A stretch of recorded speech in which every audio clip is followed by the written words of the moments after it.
আসসালামু আলাইকুম, আমি হুমায়রা আক্তার হাবিব আবার হাজির হয়েছি আপনাদের সামনে ক্লায়েন্ট হান্টিংয়ের টুলস নিয়ে বা ক্লায়েন্ট হান্টিংয়ের টিপস নিয়ে। তো আমরা বিভিন্ন মাধ্যমে বা বিভিন্ন কন্টেন্টের মাধ্যমে জানি বা জেনে থাকতে পারি যে ক্লায়েন্ট হান্টিং করতে হয় বা ক্লায়েন্ট হান্টিং করা জরুরি, নিশ সিলেক্ট করে ক্লায়েন্ট পর্যন্ত আউটরিচ করাটা জরুরি।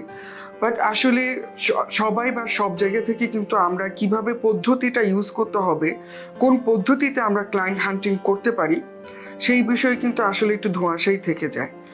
তো এই ক্লায়েন্ট হান্টিং এবং আউটরিচের কথাটা যখনই কোনো ডিজিটাল মার্কেটার বা ফ্রিল্যান্সিং যারা করতে চায় তাদের মাথায় যখন আসে, তখন তারা এদিক ওদিক বিভিন্ন দিকে ছুটতে থাকে, বিভিন্ন মানুষজনের সঙ্গে কমিউনিকেট করতে থাকে বা গিয়ে বিভিন্ন ধরনের ডিলেমার মধ্যে তারা পড়ে যায় যে কোত্থেকে করব, কিভাবে করব, ক্লায়েন্ট হান্টিংটা আসলে কি, কিভাবে আমি আউটরিচ করব। তো সেইটার আমি দু একটা পদ্ধতি বা দু একটা ওয়ে আমি আপনাদেরকে বলে দিতে চাই। আপনারা যদি leadingleaddirectory.com এটাতে যদি যান, আমি আবার বলছি leadingleaddirectory.com, এটাতে গেলে আপনারা দেখবেন বিভিন্ন নিশের ক্লায়েন্ট আপনারা সেখানে পাবেন এবং আপনারা অবশ্যই চেষ্টা করবেন লো নিশ যেগুলো আছে সেই নিশগুলো আপনারা সিলেক্ট করবেন তাদেরকে বের করার জন্য, যাদের রিভিউ কম, যাদের কি ভিউজ কম, ঠিক আছে, যে সেটা চ্যানেল হতে পারে, সেটা ওয়েবসাইট হতে পারে, ফেসবুকস হতে পারে। তো এরকম যখন আপনারা লো নিশের সিলেক্ট করবেন ক্লায়েন্টগুলোকে, আপনারা অবশ্যই সেগুলোকে স্ক্র্যাপ করে একটা লিস্ট ডাউন করবেন। লিস্ট ডাউন করে আপনারা অবশ্যই সেই ক্লায়েন্টগুলোর ওয়েবসাইট হোক, ফেসবুক হোক, যেই ধরনের যত সোশ্যাল মিডিয়া প্ল্যাটফর্ম আছে আপনারা অবশ্যই ভিজিট করবেন, তাদের রিসার্চ করবেন। This is the way. This is the way how you can get the valuable clients actually, what you need. তো এই জিনিসগুলো আপনারা যখন করে শেষ করবেন, ফাইন্ড আউট করবেন, একটা ইভ্যালুয়েট করে ফেলবেন, তখন আপনারা তাদেরকে আউটরিচ করার চেষ্টা করবেন আপনাদের মেসেজ টেমপ্লেটের মাধ্যমে, মেইলিংয়ের মাধ্যমে, সেই জিনিসগুলোর মাধ্যমে।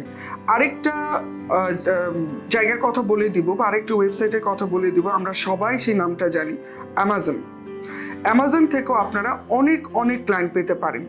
অ্যামাজনে আপনাকে সাইন ইন করতে হবে না, অ্যামাজনে আপনাকে সাইন আপ করতে হবে না। আপনি জাস্ট অ্যামাজনে ঢুকবেন, আপনার নিশ দিয়ে আপনি সার্চ করবেন, প্রোডাক্ট দিয়ে সার্চ করবেন যে এই প্রোডাক্টগুলোর বা এই প্ল্যাটফর্মগুলোর বা ইন্ডাস্ট্রিগুলোর কী ধরনের ক্লায়েন্টগুলো আছে, আপনি সেইভাবে সার্চ করে নেবেন।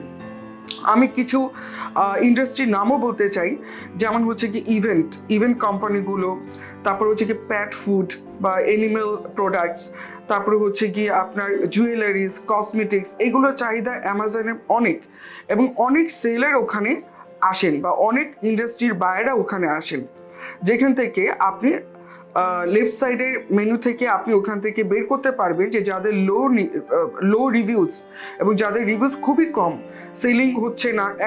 এখানেও ফাইবারের মতন যদি আপনার সেল হয় তাহলে রিভিউ পাওয়া যায়। তো অ্যামাজন আপনি দেখবেন যাদের রিভিউ পর্যাপ্ত পরিমাণের কম, সেই ধরনের বাইরগুলোকে আপনারা বের করবেন, এনলিস্টেড করবেন, তাদের বিভিন্ন ধরনের ওয়েবসাইটের প্রবলেমসগুলো আপনারা বের করার চেষ্টা করবেন। বের করার পর আপনারা তাদের সঙ্গে কমিউনিকেট করার চেষ্টা করবেন, দ্যাট ইজ কল আউটরিচ, এবং সেই কমিউনিকেশনে আপনারা তাদের প্রবলেম তুলে ধরার চেষ্টা করবেন, সেই সাথে অবশ্যই হেল্প করার চেষ্টা করবেন। প্রথমে আপনি সার্ভিস বিক্রি করতে যাবেন না। যদি আপনি সার্ভিস বিক্রি করতে চান, সেখানে কিন্তু আপনাকে তারা স্ক্যামার ভাবতে পারে, আপনাকে নেগেটিভ একটা অ্যাপ্রোচ করতে পারে, এবং কি আপনাকে দেখা যাচ্ছে যে আপনাকে ডিসএগ্রি করতে পারে, বিভিন্ন কথোপকথন নাও হতে পারে, মিসকমিউনিকেট হতেই পারে।